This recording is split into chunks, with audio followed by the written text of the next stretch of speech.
Juste peut-être quelques éléments de contexte sur ING.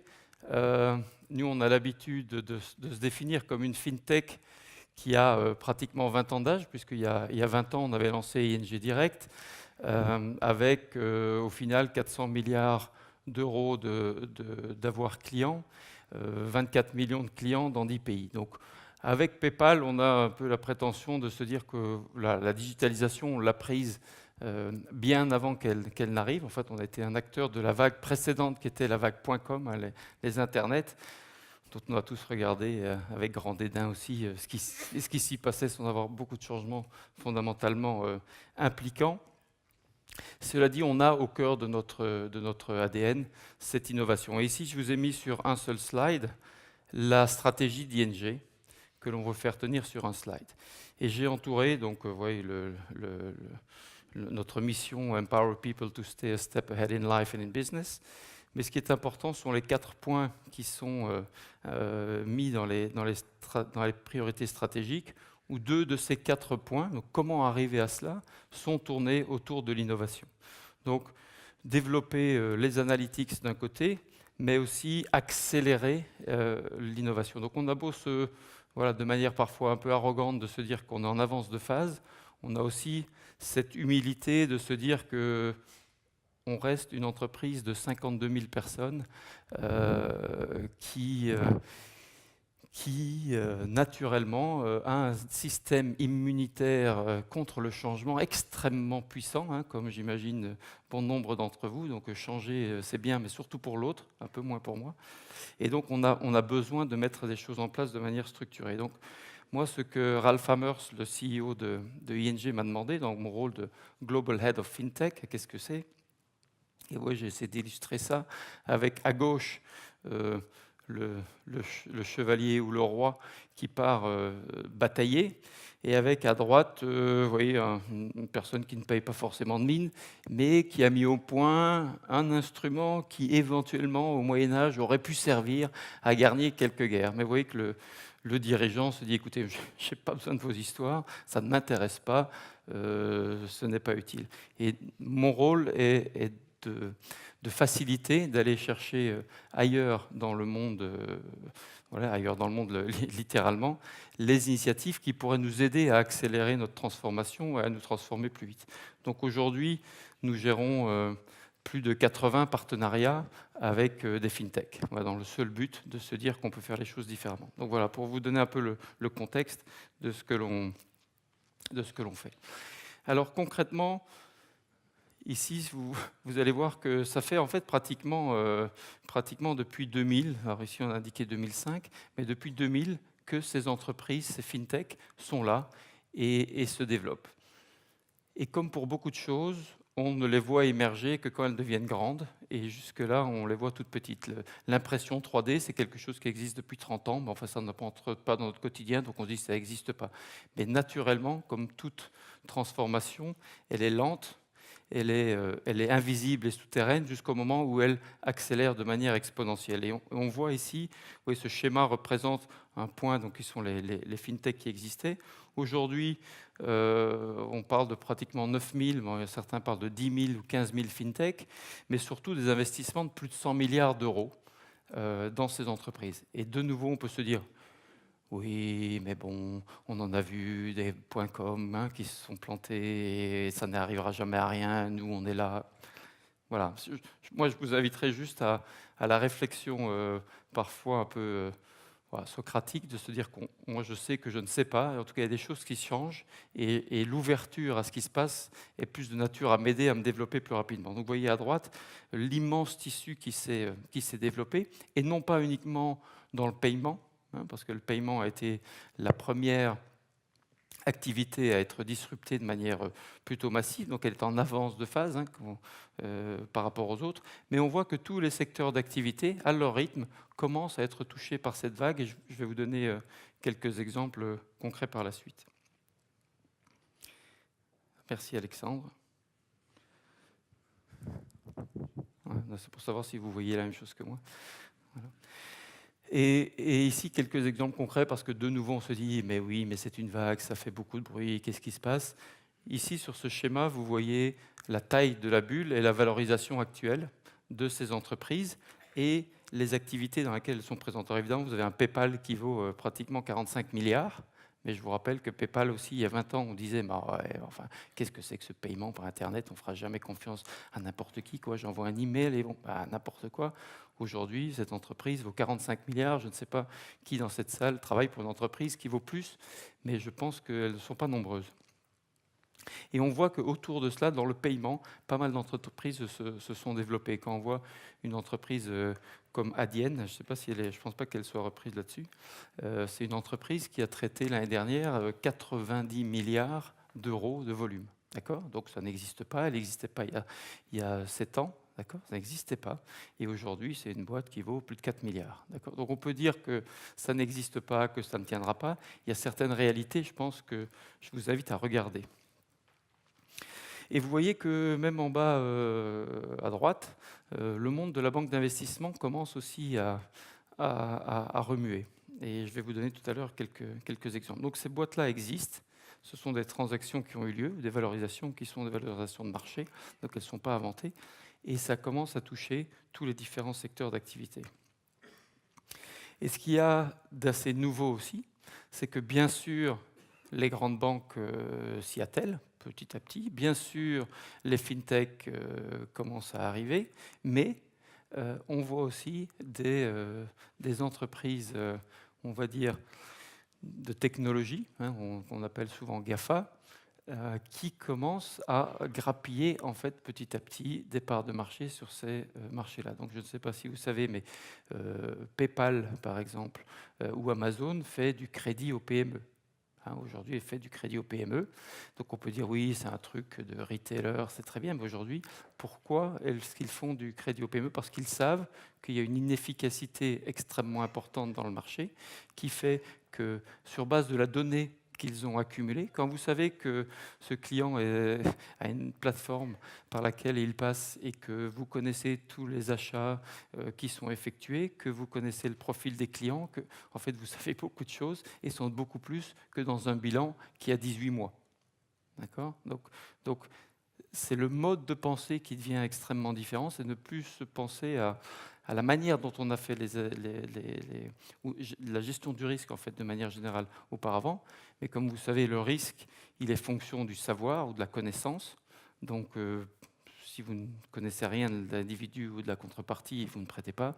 Au plus vous en connaissez, au plus vous êtes prêt à donner un prix qui est d'abord en ligne avec le risque et avec une belle marge. Et on sait tous que dans le marché de la PME, il y a des inefficiences extrêmement importantes qui font que les prix sont souvent ou peu en comparaison avec la valeur ajoutée qui est effectivement apportée aux clients. Et j'en ai une sur laquelle je voudrais attirer particulièrement votre attention, c'est sous les tech companies, Amazon looking to buy Capital One. Donc, ces entreprises-là commencent à se dire, mais est-ce que je ne rachèterais pas une banque? Oui, donc ça c'est... Voilà. Est-ce qu'on peut s'imaginer que Google rachète BNP on a toujours pensé ça complètement impossible. Il est important de se mettre dans ce mode-là pour comprendre et pour se mettre une pression positive pour se transformer. Et je vous ai mis là sur la droite les raisons pour lesquelles ces entreprises rentrent dans la danse de la finance. Et elles sont parfois assez différentes pour monétiser des données, parce qu'on a des données, on les accumule, donc on peut les utiliser de manière plus efficace, ou bien offrir des services en marge de ces activités-là, ou éventuellement, comme vous dit, Amazon, qui est directement impliqué pour dire non, moi, l'activité bancaire, c'est quelque chose qui a du sens pour moi. Mon modèle, c'est quoi? C'est une plateforme. C'est le principe du supermarché ou de l'hypermarché.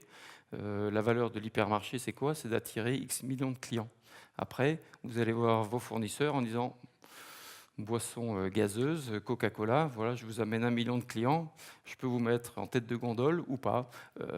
Mais le pouvoir, il est dans la capacité d'attirer du client. Et le principe de ces plateformes est exactement le même, c'est de se dire, allons attirer une grande masse de clients.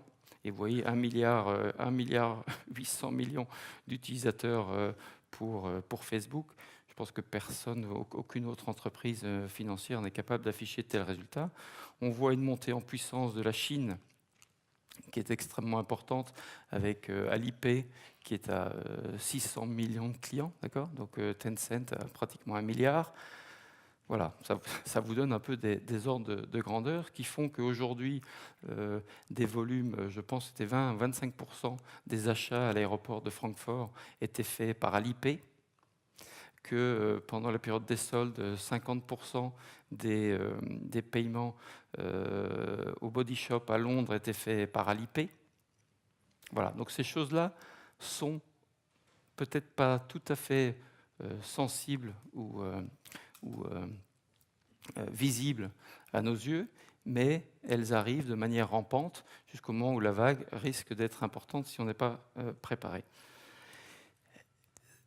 Ces entreprises choisissent en fait des secteurs d'activité qui répondent à plusieurs critères. Si vous êtes dans une activité dans laquelle les marges sont importantes, les volumes sont importants, et la relation entre la valeur de ce que vous apportez au client et le prix que vous lui faites payer est disproportionnée ou injustifiée, vous êtes typiquement dans une rente de situation qui est extrêmement privilégiée par ces entreprises-là.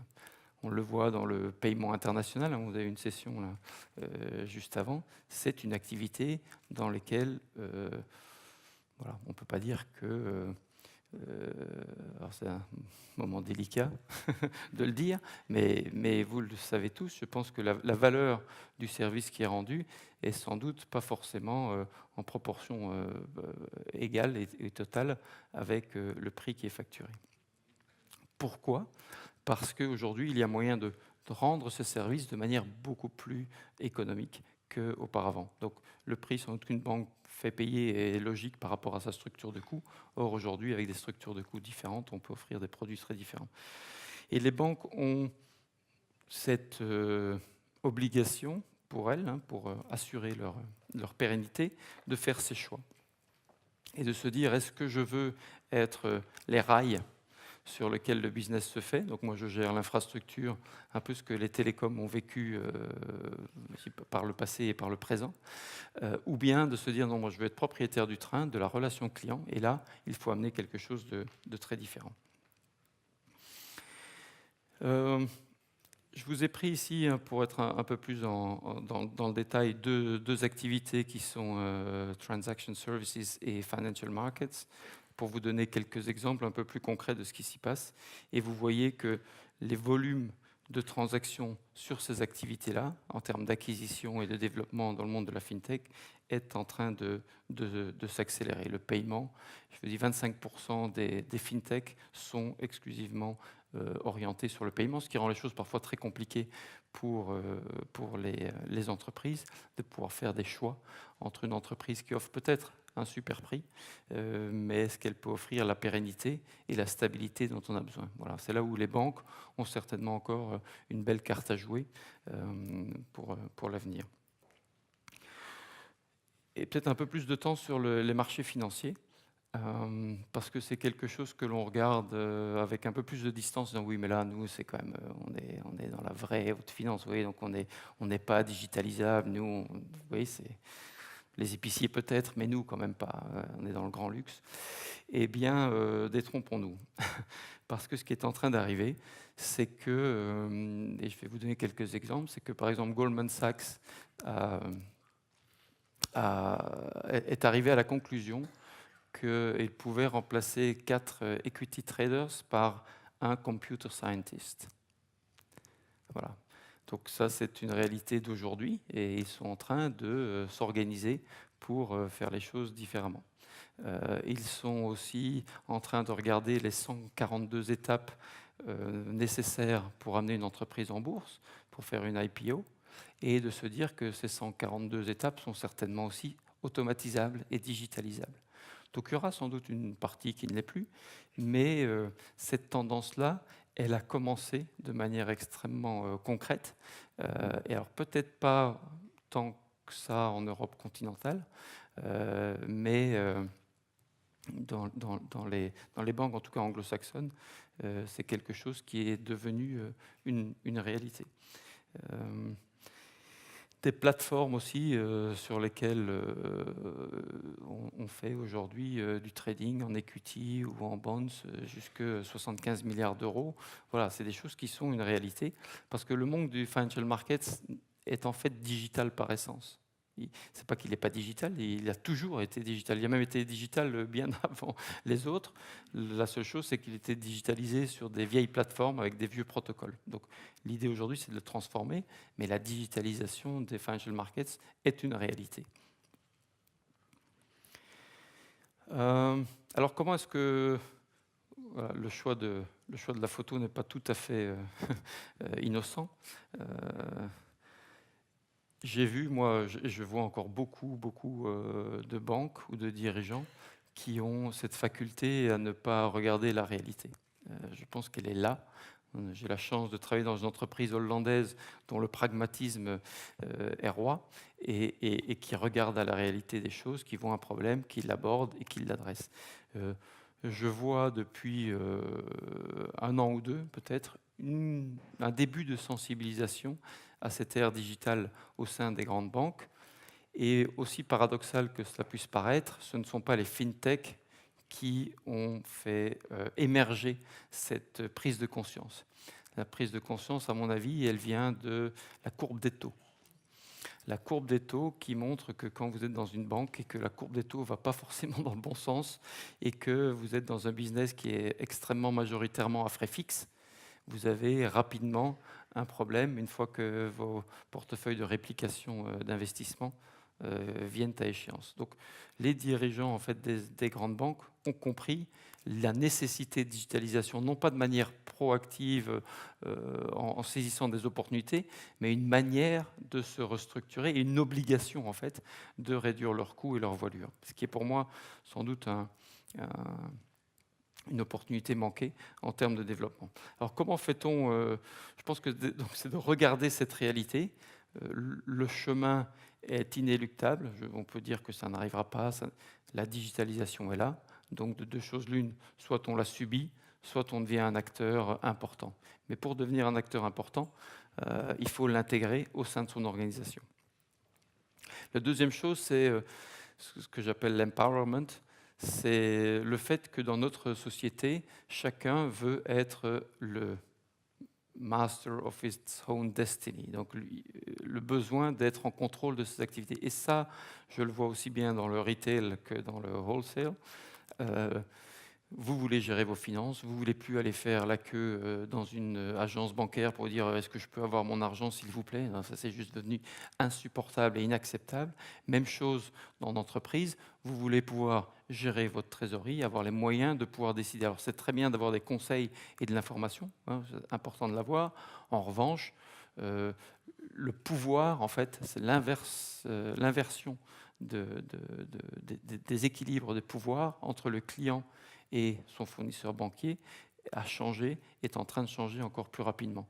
Passant de la banque qui était incontournable et qui allait sans doute avec une certaine arrogance vers le client qui reprend le contrôle. Donc cette digitalisation est plutôt propice au changement. Mais ça, c'est aussi quelque chose qui est important de réaliser au sein de la banque elle-même. Et puis, naturellement, comment aborder les problèmes de la réglementation croissante, puisqu'elle est compliquée, et qu'aujourd'hui, on voit notamment que les fintechs ne sont pas forcément toutes soumises au même régime que les banques qui développent des solutions similaires. Donc, c'est une réalité. Nous devons l'intégrer et l'accepter pour être plus efficace, sous peine de ne plus exister à vos yeux, puisque en tant que client, vous ferez les choix que vous penserez être les meilleurs pour vos entreprises. Alors comment est-ce qu'on y arrive? Donc moi, ma conviction, c'est que ce que l'on voit dans le retail est en train d'arriver, arrive. Il y a juste une différence peut-être de rapidité avec laquelle les choses changent, mais qu'elles arrivent. Pourquoi? Parce que l'environnement pousse. Parce que si vous avez d'autres entreprises qui vous poussent à aller dans ce sens-là, à un moment, vous ne pouvez plus y échapper. Parce que vos clients vous le demande, mais aussi parce qu'il y a un intérêt financier pur. C'est que les marges étant sous pression forte, il est important de maîtriser ce que l'on peut maîtriser au mieux, ce qui sont les coûts, et donc la digitalisation permet cela. Donc cette tendance-là me paraît inévitable, et quand on voit ces banques anglo-saxonnes mettre une pression importante, Goldman Sachs investit plusieurs milliards dans ce genre de programme, et les met en œuvre de manière concrète dans ses activités, inévitablement, par effet domino, les banques satellites ou européennes vont être amenées à suivre le même mouvement, puisque vous êtes incapable, avec la structure de coûts que vous avez, si vous avez de nouveau 4 traders contre un computer scientist, il y a un moment où un point de base va vite faire la différence et va être facilement attribué à l'autre. Donc il y a une pression qui naturellement va arriver. Et moi, ma conviction, de nouveau, c'est de se dire qu'il vaut mieux anticiper, être acteur de ce changement plutôt que de le subir. Alors, la clé de cela est pour moi on va dire c'est assez simple et assez compliqué, ce n'est presque qu'une question de leadership. On peut mettre dans une entreprise comme ING 100, 200, 500 personnes comme moi, me donner des budgets de 1 milliard, rien ne changera si le CEO de l'entreprise et son comité de direction ne sont pas à 150% impliqués dans cette digitalisation et sincèrement, c'est important de le dire, sincèrement, pas uniquement pour les analystes financiers, mais sincèrement sont engagés à mobiliser la totalité de l'entreprise. Parce que cette transformation, elle ne se fait pas à 50 personnes de l'innovation, elle se fait à 50 000 personnes ou à 100 000 personnes. Donc c'est un vrai changement culturel qui va être opéré et qui ne vient que par un leadership exemplaire. Mais c'est aussi pour comprendre, et là le parallélisme avec ING Direct, c'est que l'attitude traditionnelle de la banque est de dire mes coûts sont de X, moi j'ai besoin d'une marge de Y, donc X plus Y égale le prix auquel le client va payer ses services. Voilà, ça c'est un mode qui est inacceptable. L'inverse est en train d'arriver, c'est quelle est la valeur est-ce que je produis et j'amène au client, et je vais effectivement facturer ça à moi derrière, à charge d'adapter mes coûts de manière cohérente. Donc ça c'est un. Deux, c'est de mettre au centre de l'entreprise des valeurs qui sont fortes et puissantes, comme la considération. Alors, chez ING Direct, on avait ça et on l'a toujours, comme première valeur, qui est de se dire que l'argent qui est déposé ne nous appartient pas. D'accord ? C'est celui du client. Quand le client nous appelle pour dire qu'il a un problème, je considère sa demande, il a sans doute raison. Pas a priori, il est en train d'essayer de me frauder un truc. Voilà, donc il y a une considération, mais un changement d'attitude total à apporter par rapport au client. C'est d'apporter de la simplicité, de la rapidité. J'ai rencontré personne qui se lève le matin en disant je vais me faire plaisir, je vais faire de la banque aujourd'hui parce que c'est trop excitant, je trouve ça trop dingue. Et donc je vais passer 2 heures, c'est mon anniversaire, je vais vite dans mon agence, dire ça va être cool. Donc en fait la banque, on ne devrait pas l'avoir, elle ne devrait pas exister. Et on doit apprendre, nous, banquiers, à devenir un peu ce qu'est l'oxygène, c'est-à-dire invisible. L'oxygène, vous en avez besoin en permanence et vous ne vous rendez pas compte que vous l'utilisez. Après, vous pouvez essayer de vous en priver pendant 30 secondes, vous allez tout de suite voir qu'il y a des nombreux bienfaits à une utilisation récurrente et permanente. Et la banque, c'est comme ça. La banque doit apprendre à passer d'un mode d'arrogance à un mode d'humilité, pour être au service et retrouver les lettres de noblesse du monde du service. Voilà, service, je ne sais pas si on a un peu perdu peut-être cette notion-là, au service de ses clients, avec des produits qui sont bien sûr performants, mais simples. Voilà, vous voulez faire du business, vous ne voulez pas gérer vos banques. Après, certains, c'est le métier de gérer les banques au sein de l'entreprise, je comprends que ça les intéresse, mais ce n'est pas le cas de tout le monde. Et puis une ouverture au monde. Voilà, je vous parlais de cette attitude socratique, de dire que je sais, que je ne sais pas, nous ne savons rien. Chez ING, on a 50 000 personnes qui sont extrêmement intelligentes, mais derrière, il y en a des centaines de millions qui en savent plus. Donc comment est-ce que l'on va chercher le savoir, la connaissance, la technologie? Comment est-ce qu'on apprend? Et ça, je peux vous dire que c'est certainement une des choses contre lesquelles je dois me battre régulièrement, c'est contre le syndrome du not invented here, ça va encore, mais le not under my control. Donc ça, c'est très, très difficile de se dire ouais, mais je vais quand même avoir un partenaire tiers et puis je vais dépendre. Ouais. Peut-être c'est l'Espagne qui va maîtriser le truc et moi je suis en Allemagne, ça va être compliqué.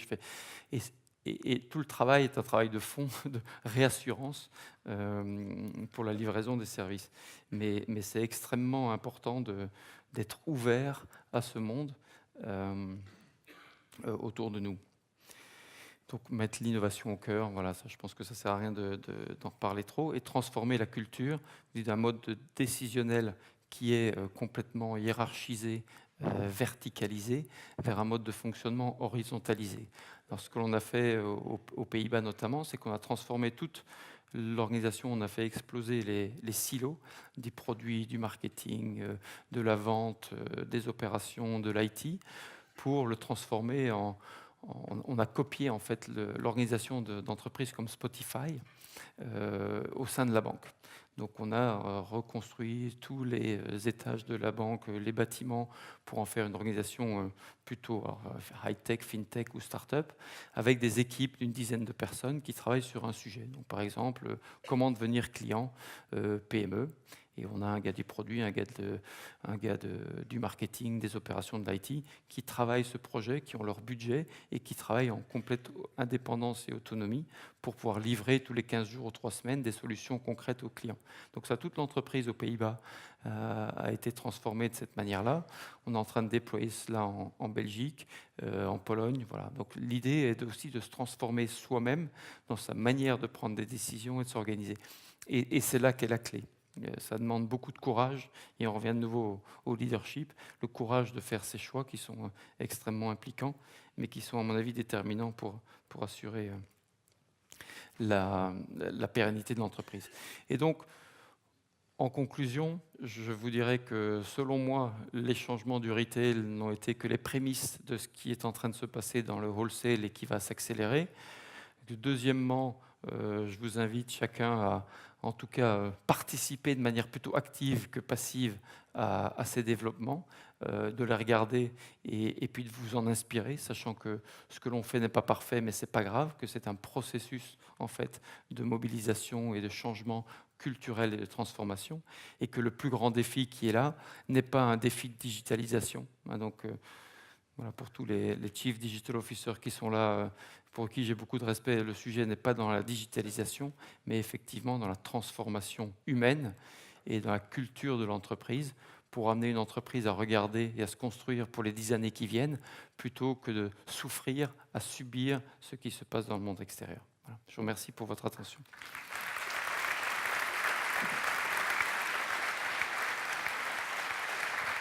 Je me